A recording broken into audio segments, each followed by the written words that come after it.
Welcome to Cookies and Cream. A podcast about life, marriage, race, and whatever else we want to talk about. I'm Matt, I'm Maya, and we're a Christian mixed couple. sharing our experiences one episode at a time.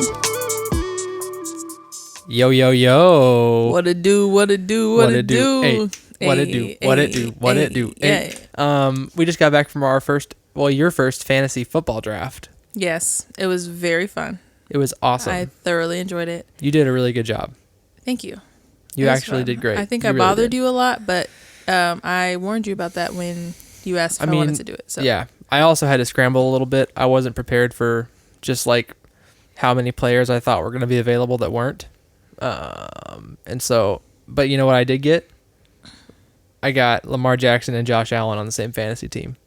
Which is pretty elite. 2-quarterback league. That's pretty elite. It's pretty elite. Can you scooch up on the mic a little bit? No. Like that.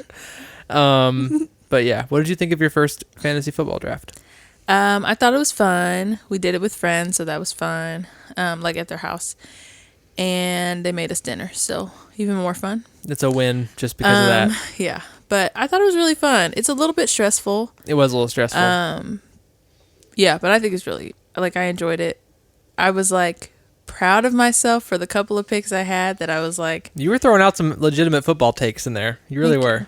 Thank you. I appreciate that. I really tried. I was I have learned enough football to know what I'm talking about just the slightest bit. You did good. And this is why I'm picking this team, or this is why I'm picking this player, because he has him throwing to him. And you got both C.J. Stroud and Stephon Diggs. Yeah, which I feel like is a good. You knew that they were on the same team, and so they would be a good combination for each other. Yeah.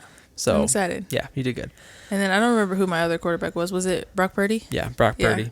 Which I'm happy with him. We'll see. I don't have any of the huge superstars or anything. Yeah, but actually I do have AJ Brown. You do have AJ Brown. And I mean CJ Stroud is Yeah. CJ Stroud is a dude. Yeah. I have Jalen Waddle, which I'm excited about. Waddle. Anyway, football. What team is he on? Dolphins. Waddle. Which it tracks even more that he's on the Dolphins. Yeah, because it's him and Tyreek Hill, and they're the two fastest players in the NFL are on the same team. Really? Yeah. Well, except for Xavier Worthy now, he might be faster. Anyway, he's on our team. Xavier Worthy's on our team? Mm-hmm. We drafted him. He's the new one. Oh, he's a new draft, right? Yeah, he was in this year's draft. This last draft, okay. He was first three? Out of Texas, yeah. Okay. No, not first three. He was first round somewhere, but... Okay. Anyway, we're doing it this year. Church league. It's going to be fun. I'm excited. Yeah. I'm invested. So, this episode of our podcast, we thought it would be a good idea to do another marriage episode. I think we did one marriage episode. And I feel like it was good to talk about that stuff on here. Just to have the conversation with you. And so we're going to talk about communication. We're going to communicate about communication today. And so, yeah, we're going to talk about just kind of communication difficulties that we've had, the different styles of communication that we have, and then just things that we've been able to do that have helped us we still are not even close to perfect with this, but no one is. We were mad at each other earlier. Yeah. Because I was being mean. To be fair, it was me, and I was being mean to you. But yeah, I wasn't responding. I wasn't responding well to it either. See, communication. It's true. You okay? No. My life is being choked out of me. By the baby? No, I don't know. Well, we're gonna talk about communication, and yeah, I don't know. I feel like a good place to start would be just talking about what it was like for us to jump into marriage, first year of marriage, and some of the problems that we had with communicating with each other. Okay, I went first last time, so you can go first on... Okay.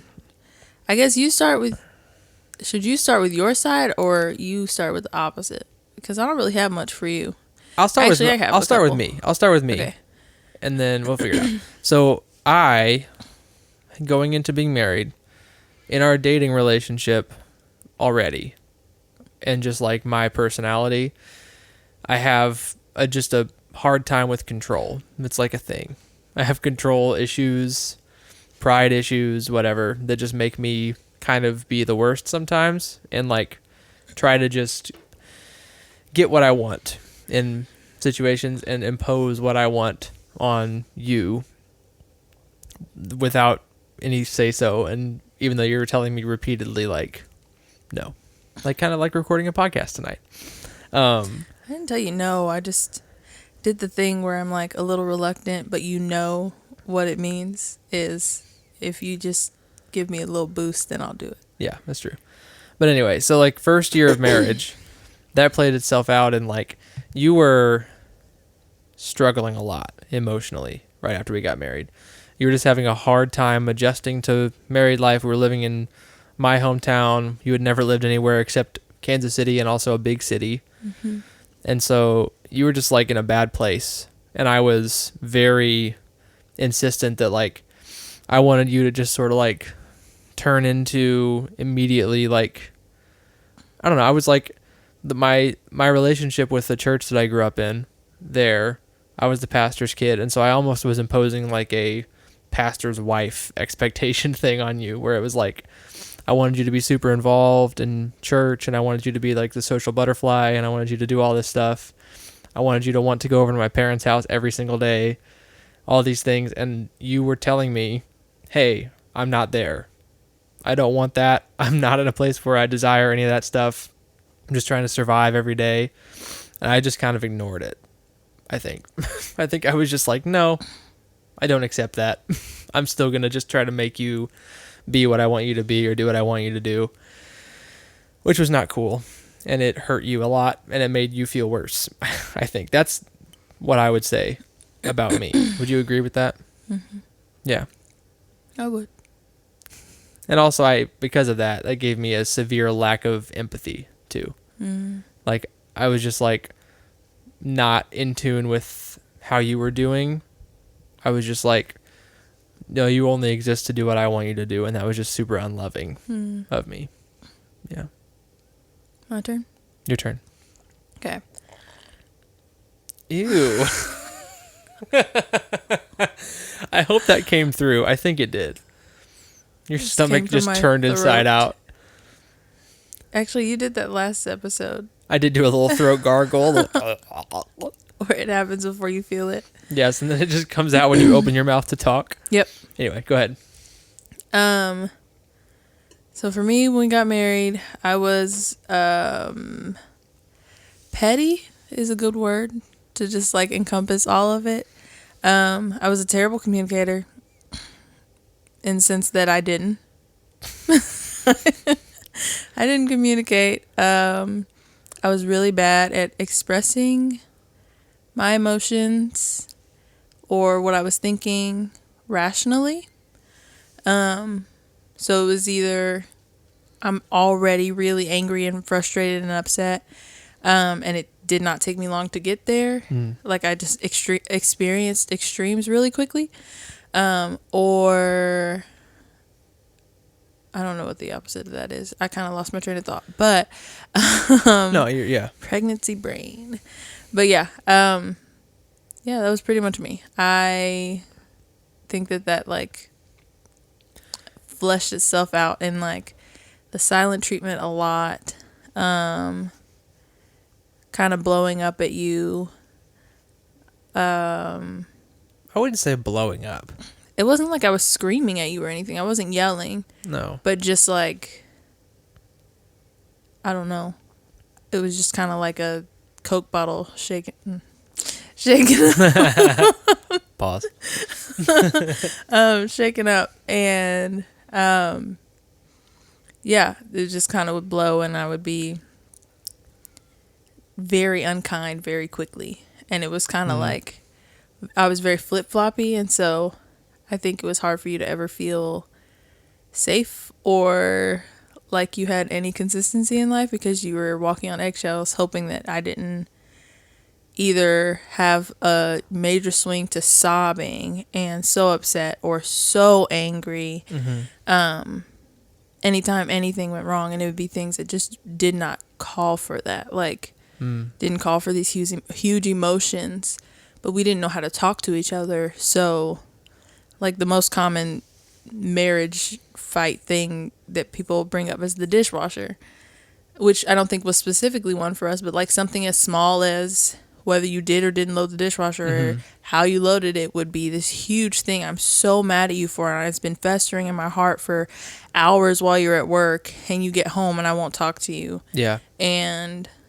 I'm being short with you, or it was just really awful and really unkind. Yeah, just mean, honestly.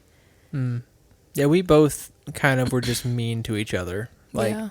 we went into it with not, I don't think either of us had the right idea of being sacrificial in marriage at all. It was just like, we're going to go into it and we're going to have a life, and we're each going to just like be happy and do what we want.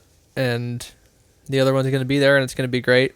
There was not really a sense of that we were going to have to be like laying down our preferences or like comfort, or there might be things that we wanted that we couldn't have for the sake of the other one. And so it was just like, yeah, we were, I think honestly, selfish is a good way to encompass it for both of us. Was that we were just selfish. So. The like, what'd you just say? Being selfless and like sacrificing things for one another. I kind of thought that was just like a concept. You do the dishes instead of your spouse every now and then because it will make them happy. Like I don't think I realized that flowed into everything, into your emotions, into your reactions, into how you treat the person in day-to-day life. Yeah. I just kind of thought that was like acts of service. Oh, interesting. Yeah. Yeah, you've never talked about it that way. I never knew that was what was going on in your head. Yeah. It was just like you just sometimes do nice things for the other person instead of it being your entire mindset or like what you think about when you think about, yeah. That's interesting. Yeah, you get things for each other, or you go out of your way to put their towel in the dryer before they get out of the shower, and like little things like that. I didn't realize it was like, no, you actually feel angry and you talk right, not only because you love them, but because you know how it makes them feel when you talk crazy to them. Like, yeah, set that down, put your pride aside, and come to them humbly and talk about this like a grown-up.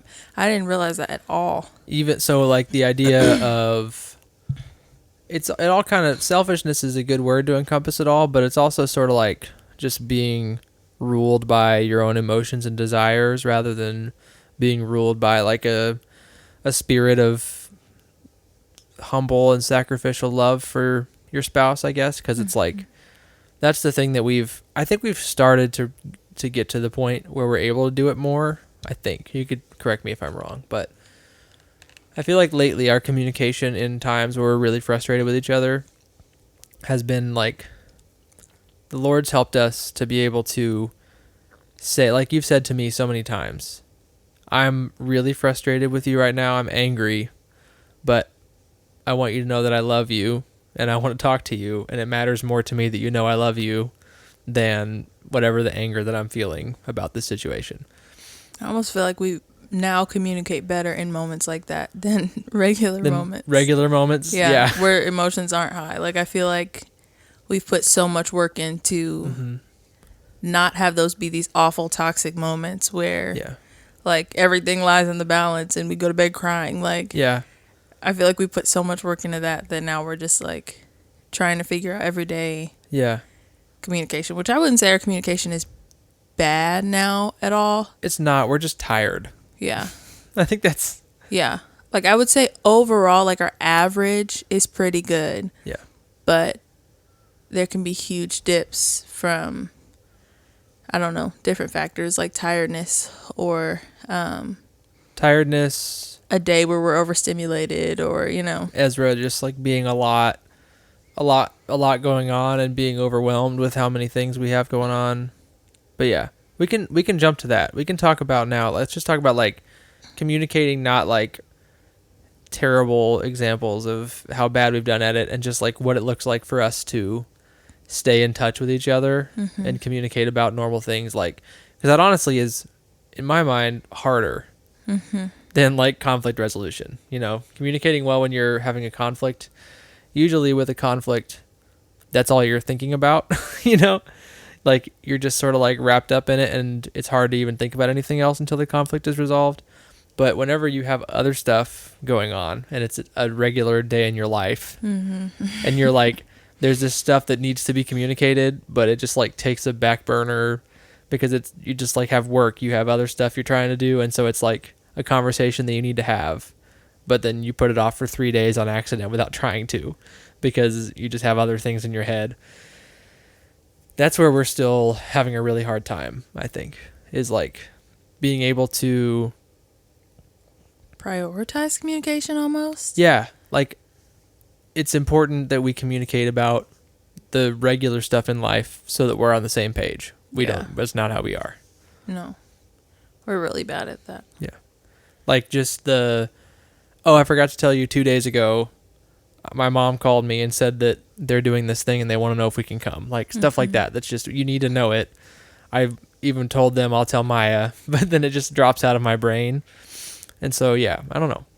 I think we've done a good job of like trying to put things in place in our life so that we don't have to rely on our brains so much, like our family calendar, you know? Yeah. Like when something goes in there, the hope is that we both see it. I don't get the notifications. I don't know how to turn them on. You always get them and you're like, just turn them on. I'm like, I don't know how. I actually don't get them anymore. Oh, really? They went away. Oh, they just went away. They went away. They just stopped happening to me. So I don't know. I don't know either. Okay. But yeah, I think like things like that have been helpful for us. Yeah, they have. And just things like with money, we both have the budget app. We both put the thing in. Or you keep the notifications when transactions come in so we can talk about it and things like that. Or I keep the receipt or whatever it is. Just like for really practical things, I think we almost like foolproofed it a little bit, where it's like we can't not. I mean, not necessarily. We still Yeah. we'll get frustrated at each other because we put something in the calendar and actually say it. But I think we're doing a good job at trying to find what works for our family as far as like I would say really so. practical things that can be avoided a little bit. Like the conflict can be avoided a little bit. I think we have. I think that's kind of the bare minimum, you know? It's like, that's just we don't, like, the commitments don't fall through the cracks kind of communication, you know? I feel like I just kind of had a moment where I was like, are we talking about just communication as a whole or conflict resolution? Yeah, which communication is all of that, but conflict resolution is one thing, but yeah, just like communication on a practical level. Well, we just talked about, but there's communication like not conflict resolution, but just communication on an emotional level at all, you know, connecting a heart level connection with like how we're feeling, what's going on, things that we're struggling with, ways that we're just like, in a bad place or needing support. It's like, I don't know. That's not something we're so bad at that. We have not cultivated that at all. Like, I feel like my thing is I choose the worst times and get the most emotional.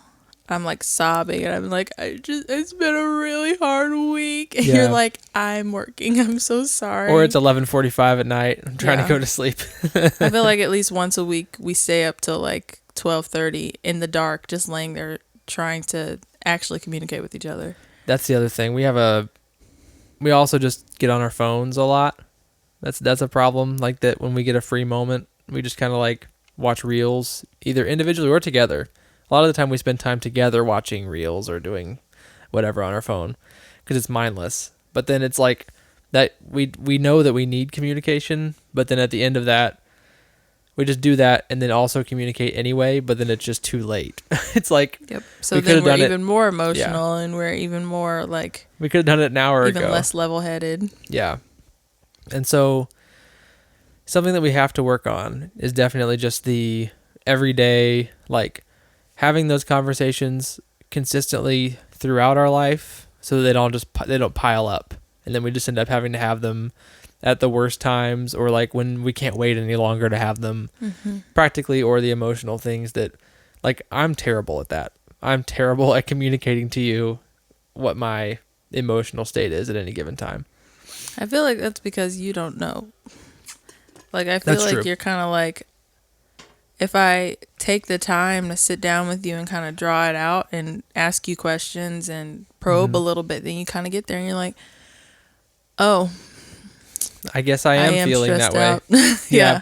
With work, a lot of the time, I don't realize how, like, the toll something is taken on me, or just like how overwhelmed I am, or I don't realize that I'm frustrated about something. I don't know if it's just me. Some of it is a guy thing. I think just a deep, like, not really being in touch with your own emotions, like that. Maybe but some of it's also like a husband thing, just kind of like, you're the emotional one, being me. Yeah. And we've got a kid. Like, I'm just surviving. I'm just trying to make sure y'all are taken care of. If everything's okay with you, everything's okay with me, even though that's not really the case. I was also talking to a friend the other day about how, for me, it's like, I pretty much just, like, whether how real it is, or if it's just something that I have to tell myself to get through, whatever. The way I feel is that I wake up and I'm pretty much just good. You know, It's like I wake up, start my day. I might be feeling terrible. I might be whatever, but I just kind of go and do it anyway. And it's just this, like, I can't just not. It's like this kind of like daily grind idea where I just kind of am like, I go through my life and I don't really think about how I'm feeling because I don't get to think about how I'm feeling, you know? And so it's like there's a deep kind of just out of touchness that takes you really probing in to actually get me to think and, like, dig deep enough into my own mind to be like, oh yeah, I do feel that way. Yeah. I always wonder when I'm doing that, I'm like, am I implanting thoughts or am I trying out its own? No. I can't tell. Yeah. Like, if I've been like, I think you're really stressed, and I say it for a couple of days, and eventually you're like, oh wait, I think you're right. I always wonder, was I right? Or did I make you think you're stressed and you weren't? Yeah. And now you're like, oh, maybe I am. I don't know. But I also think, though, that that's something that the problem with that, because it works, you're able to get me to talk about how I'm feeling, but usually it's that I don't actually think about it or start unearthing it until it's, like, too late and I'm just completely overwhelmed by how I'm feeling, but I don't know why or what's going on. And then it's like a crisis moment where I just, like, crash and I'm just, like, freaking out.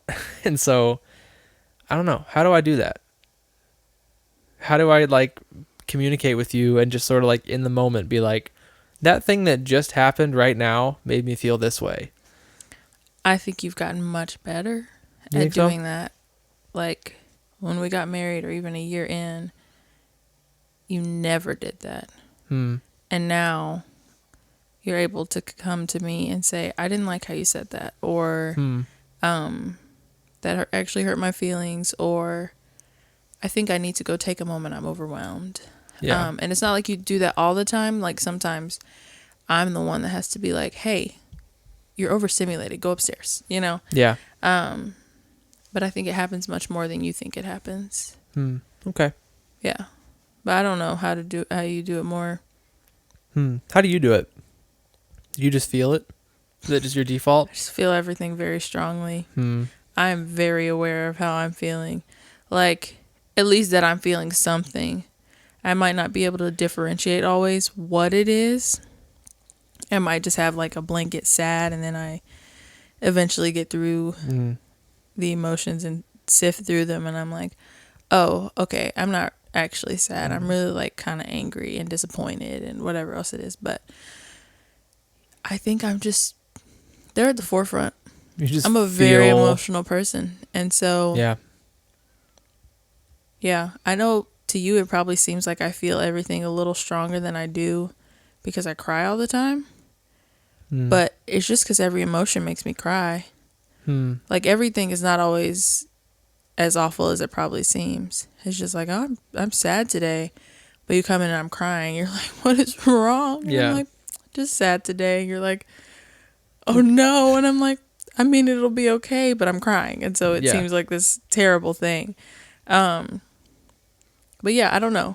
I think my emotions are just close to the surface all the time. And so it's not hard for me. Like, it's not something I have to try to do. It's actually, I have the opposite problem. I have to try not to Be ruled be so by emotional all the time. Yeah. What Because emotions are fine Yeah. and good, and the Lord gave them to us, but they can't, as Amber always says, emotions are not good drivers. they're They not good can't. drivers. That's They're not good. good drivers. But I also there's like everything. The middle is where it's right. You know, like it's not good to be on either extreme because we're definitely the extremes. Yeah. I am like, the way that you have helped me in that is like I can't even start to quantify it because I'm more in touch with my emotions, even just in the small ways that I am than I ever was. Because that's like my default is so far the other way. Like I said, I don't know if it's something that I'm just like I just kind of like put it on and it's like this. I just feel I have to like overcome them and not feel them and ignore them to the point where I don't even know they're there, or if it genuinely is that I just have like a more, I don't know, logical brain and not emotional. That like emotions aren't a big driving force for me. Whatever it is, but I want to be more like you in that way a lot. And there are times where you have told me that you want to be more like me in that. And it's like, I think that's why we married each other. It's one of the big reasons why we work is because we're opposites in every way. We're the same race, but, but yeah, it's like that also just with communication in general. I think it's Wait, like, are you black or am I white? we're both tan. Okay. Yeah. Cool. We're both light brown. Light brown. You are that colorblind. Yeah. Okay. Cool. I'm blind. I can't see anything. I'm actually blind in my left eye. And I'm 60% blind in my right eye. So I ain't didn't see nothing. anything. Sir. Anyway, that's the thing with communication in general. I think it's a good thing for us that we are opposites, because if we were both hyper emotional and in every communication situation we were like just emotions running high, we're crying, we're whatever, that's like a problem because then we'd never get anywhere. And that's why, and now this is not to say every woman is as emotional as I am, but there's at least 1 week a month where every woman is about as emotional as I am. Hey. So I don't understand how lesbian relationships work. I think that there's a reason that it was just not designed that way. because How does that work? Emotionally, like the emotions just have to be high all the time, yeah, right? and they probably sync up too. They absolutely They do. live with each other, right? I guess they just call that hell week, and Is that just like and the just worst keep week it of their pushing. entire existence every time? It has to be. Well, or maybe they have more sympathy and empathy. That's and true, but that's God made it a certain way because you we need balance. You need someone to speak a little bit of logic and reason into that, and I need someone to make me not a robot and to help me to like realize that life is full of emotions and that we're human beings and not just like workhorse robots that go and do all of our tasks and Yeah. are productive and, you know. It's very possible that everything I just said was really sexist. Listen, man. I'm fine with the parts that were potentially homophobic. Like, that's just... Bruh.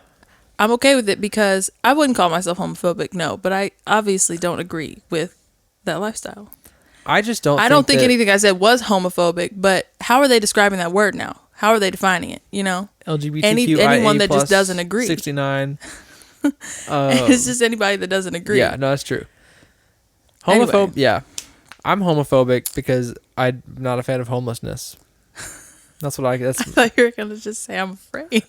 because But homelessness, what a left turn. that's what it is, right? Homophobia, you're afraid of homeless people? Sure. Okay. Yeah. They'd be wandering around sometimes. There'd be What's wrong with crackheads. you? There'd be crackheads. What's We in wrong Kansas with City, you? man. But yeah. Marijuana is legal here. They're everywhere.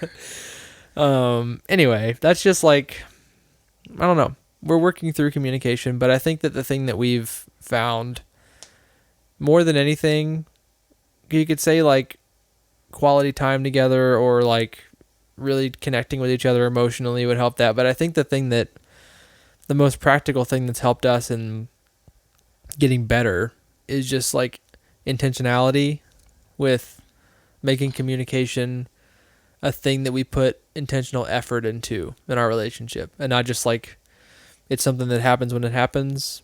It's like something that it's an area that we know we need to pour energy into and pour our time into figuring it out instead of just letting it be there, you know? Yeah, I agree. But I also think... You don't look like you agree. I don't think you're wrong. But I also think that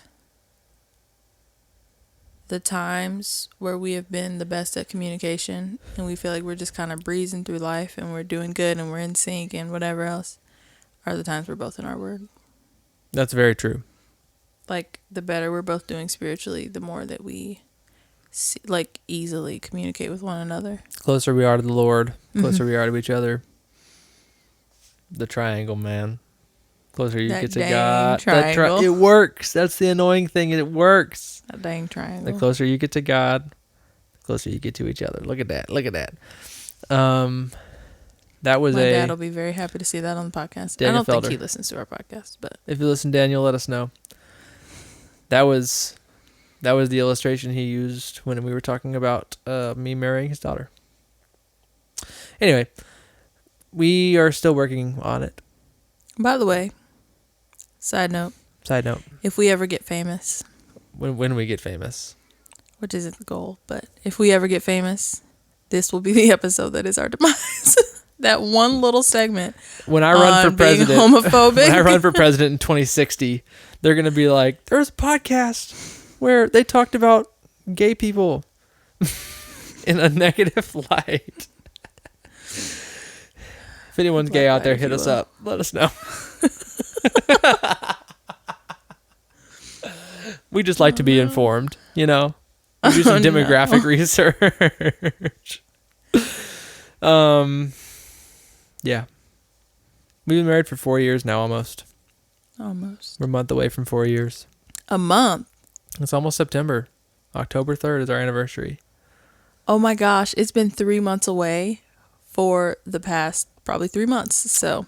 Well, it's still 2020 in most of our heads, Yeah. so. Actually, no. I think 2024 we finally started to move on from that. Do you feel that way? As yeah, a society? because 2020 didn't happen. 2021 definitely didn't happen. 2022 was like weirdly but on like the at way least up. we were there. 2023 it was, we couldn't decide if we Yeah. were back or not. 2024 everyone feels like back, you know, like we had the Olympics. It's like, so I feel like we can all backdate personally to 2022. I can backdate and be like, okay, that year happened maybe, and we're moving forward. but I also like now the reason that I think it's fixed now is because whenever I think about 2017, I'm not like that was 3 years ago. It's like, yeah, that was 7 years ago. Like that timeline is working in my head now in a way that it wasn't for a long time. Like the sense of time and where the world is.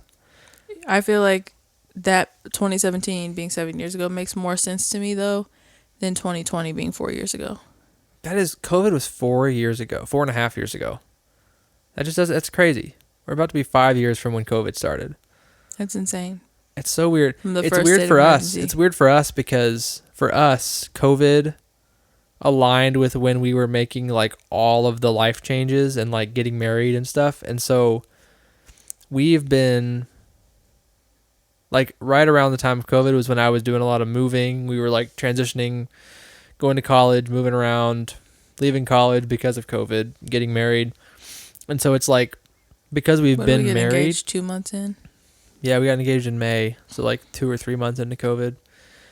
And so it's weird because like we have grown so much and our life has grown so much in the time since then. But because it's been like it's been us living together, and then we've had Ezra growing up, we've been very much like in one place since we got to KC. And so if I look at what our life looks like now, what our life looked like 3 years ago, it's not that different. Mm-hmm. And so then it's like it tricks me even more into being like it's still 2020 or 2021 because for a long time before that I had a bunch of change. Things were like changing, lifestyles looked different, whatever. But then because our life has looked so similar to what it's looked like for the last 3 years, it's like, has it really been that long? Because it's still doing the same thing, same daily routines, same whatever.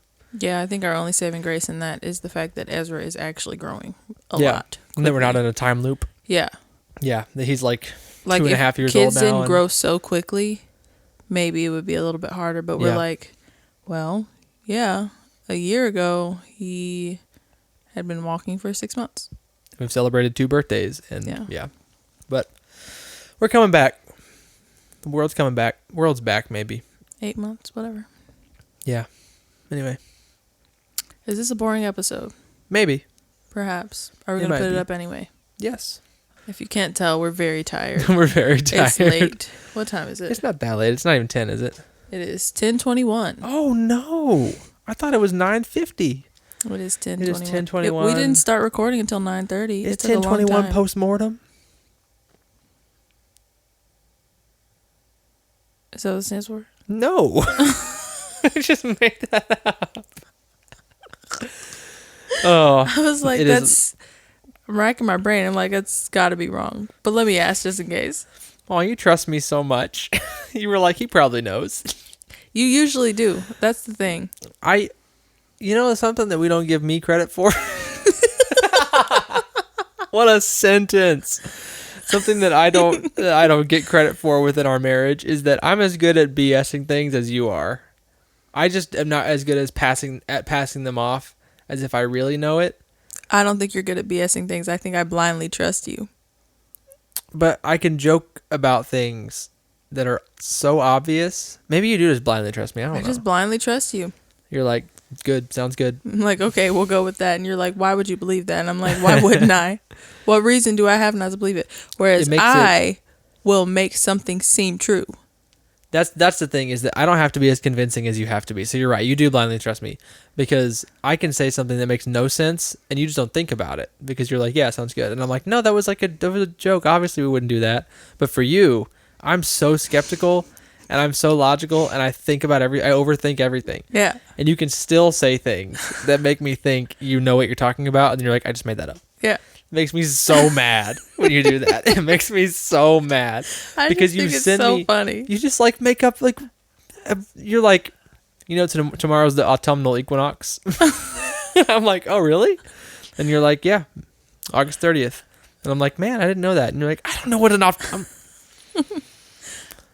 Yeah, I don't know. It's a fun thing. Is it lying? Maybe, but it's for a good cause. What cause? Humor. Laughter is the best medicine. I think we just and an apple. Gosh, you're annoying. I think that we just discovered a new thing. You can always say that anything is for a good cause, and if someone asks what cause, you can say humor. For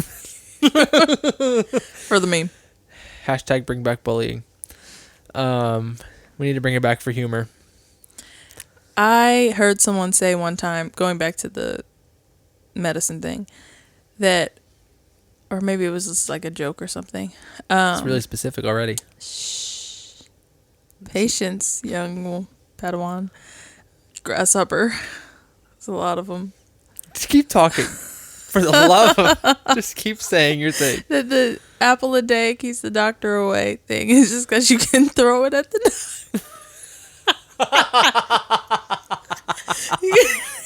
he starts coming in and you just throw it at the doctor and he runs out. Get away. And he's like, yeah. And he comes back the next day. You have another apple by then. Another apple. Yeah. Yeah. That's really funny. Yeah. Oh my gosh. That's probably what it is. Actually, I don't know if I've ever heard that. Maybe that came from my brain. I really don't know. Apples are actually very high in sugars. And what? If you've listened this far in the episode of the podcast that we're making, can you comment an apple emoji? Because apples is the joke. If you can make it seem like it's being thrown, that's even better. Okay, if you could come up with an emoji combo with some little wind behind it, action, a hand. You weren't supposed to give suggestions. Just let them do My it. brain started going, and I was like, dang. Okay, well, if we're gonna do that, I was thinking like catcher's mitt, wind, apple. Okay, that's pretty good. Catcher's mitt, apple, wind. So it looks like the wind's behind the apple going into the catcher's mitt. Yeah, perfect. All right, but come up with something more creative than that. Or just comment that. That's fine. We know you listened. But hey, if you've made it this far, cool. Anyway, that's all we have. We will see you guys in the next one. Yeah. Peace. Peace.